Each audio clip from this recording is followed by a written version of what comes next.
What does it take to kill a car company on purpose? Not bankruptcy, not bad engineering. A boardroom decision, signed and final. The DKW F102 sat inside Auto Union's lineup in 1965, built on an engine formula Germany had trusted for 3 decades. Two-stroke power once meant progress. Now it meant an ending. Mercedes-Benz controlled the company, and Mercedes controlled its fate. What happened to this car became the blueprint for Audi itself, and almost nobody outside Ingolstadt knows the real story. Guess which modern Audi still carries a trace of this dead engine? Drop your answer below, then let's go back to where the trouble started. Ingolstadt in the 1950s ran on a distinct sound, a quick, buzzing rasp that rattled off factory walls and rolled out across the Danube Valley every morning. That sound belonged to DKW's two-stroke engines, and to German ears at the time, it meant something specific. Simplicity, toughness, a machine that asked almost nothing of its owner and gave reliable motion in return. Founded decades earlier by Jürgen Skafte Rasmussen, DKW had built its name on exactly that formula. Motorcycles first, then small cars, all powered by engines with half the moving parts of anything Mercedes or Opel put on the road. Fewer parts meant fewer failures. A post-war Germany rebuilding itself from rubble needed exactly that kind of dependable simplicity, and DKW delivered it by the hundreds of thousands. Under the hood, the formula never changed much. 2 strokes per cycle instead of 4. No valves to grind, no complex oil circulation system to maintain. A farmer in Bavaria could keep one running with a wrench and a Sunday afternoon. That accessibility built genuine loyalty across an entire generation of German drivers who associated the DKW badge with something almost patriotic, proof that their own country could build a car that worked, without needing to copy anyone else's playbook. Smoke told a different story, though, and by the early 1960s, that story had started working against the brand.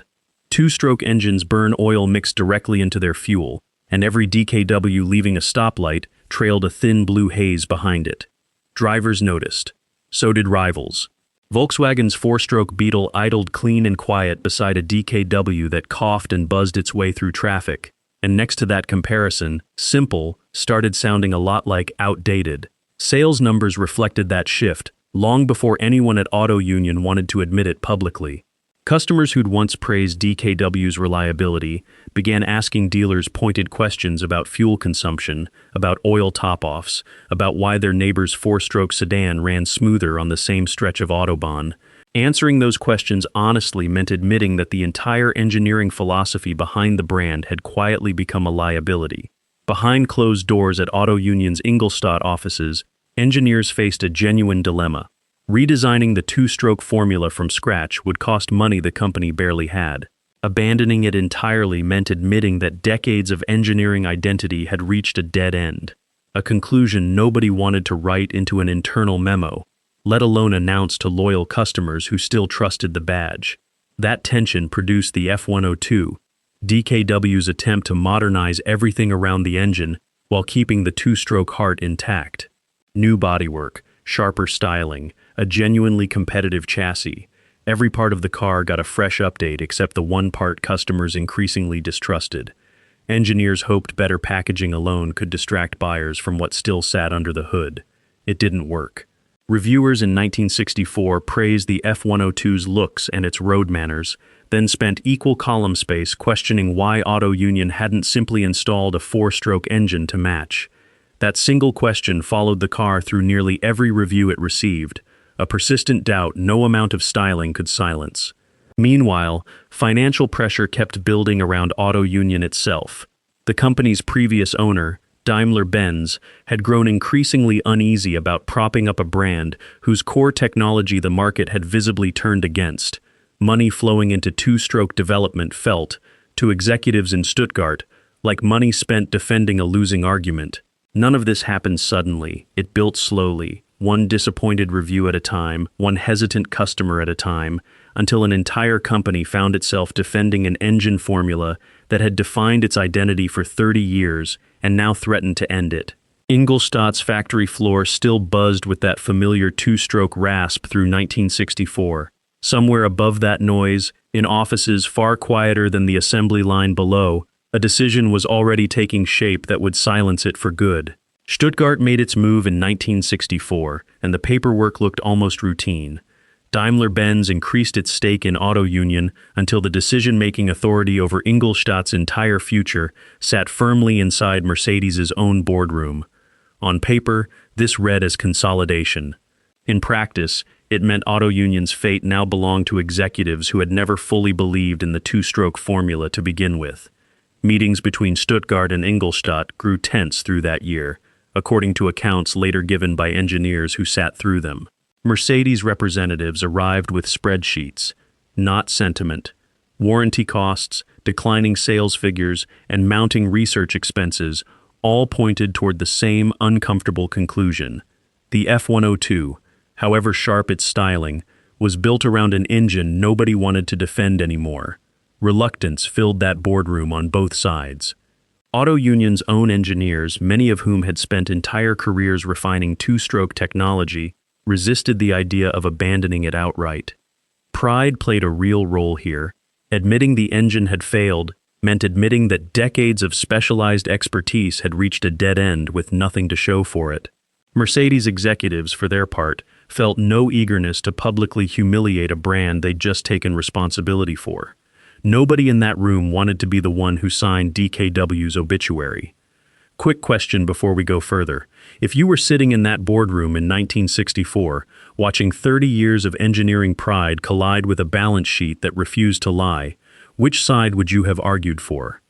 Drop your answer below, and if stories like this, where pride and pragmatism collide, are your thing, hit subscribe so you catch the next one. Compromise emerged slowly, shaped by necessity rather than enthusiasm. Rather than scrap the F102's chassis and bodywork entirely, Mercedes engineers proposed something almost surgical. Keep the car's modern shape, keep its suspension geometry, its interior, its overall proportions.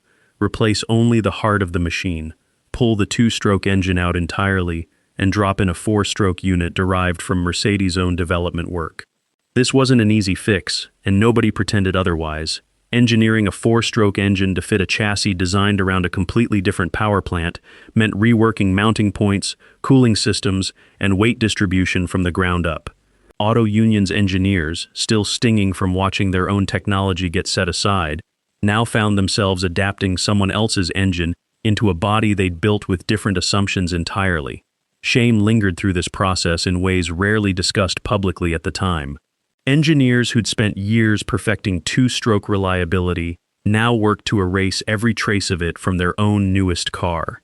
One account, given years later by a former Auto Union technician, described the mood inside the engineering department as closer to a funeral than a product launch. Nobody celebrated. Everybody simply got the work done, because the alternative was watching the entire brand disappear. Testing began quietly through 1964, away from the press attention that had surrounded the F102's original debut.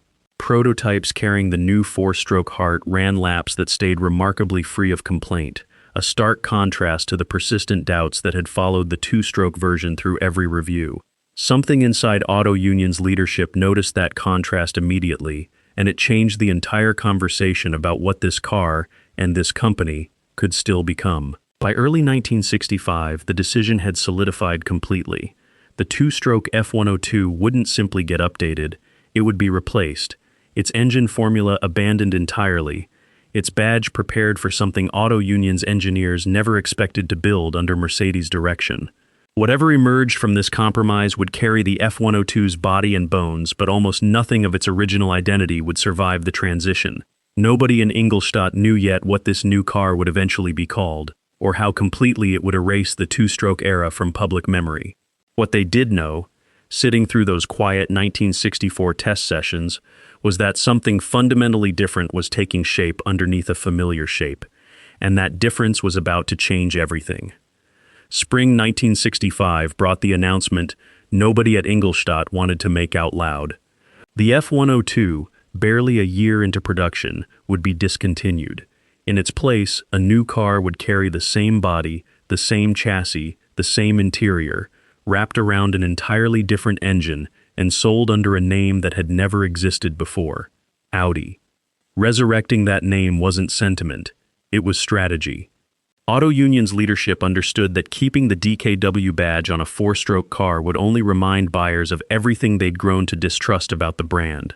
A clean break needed a name with no baggage attached, and Audi, dormant since the 1930s, absorbed decades earlier into Auto Union itself, offered exactly that. History existed, but no recent memory of smoke trailing from a tailpipe came attached to it. Picture the moment an engineer first saw the finished car roll off the line under its new badge. Same doors, same windshield rake, same dashboard layout his own team had drawn up a year earlier for the F102. Only the nameplate and the engine note had changed, yet somehow the entire identity of the machine felt different beneath him. That machine became the Audi F103, and later, simply the Audi 100, though calling it simply anything undersells what it actually represented. Reviewers who'd spent a year picking apart the F102's outdated engine suddenly found nothing left to criticize on that front. The four-stroke unit ran smooth, sipped fuel reasonably, and asked nothing unusual of its owners. Every complaint that had followed the two-stroke version vanished the moment the badge changed and the engine underneath changed with it. Sales responded almost immediately. Buyers who'd hesitated at DKW dealerships walked willingly into Audi showrooms, unaware, or unconcerned, that they were looking at essentially the same car that had struggled to find an audience 12 months earlier. The chassis Auto Union's engineers had designed under the DKW name now sold in numbers the F102 never approached, simply because the name on the trunk lid and the sound under the hood had both changed. Here's the detail most casual histories skip entirely. Every core engineering decision that made the Audi 100 successful, its proportions, its suspension tuning, its interior packaging, traced directly back to work done under the DKW badge by engineers who never got public credit for it. The car that saved Auto Union wasn't a clean-sheet Mercedes creation. It was a two-stroke failure, quietly stripped of the one part that had doomed it, then handed a new name and allowed to succeed under someone else's identity.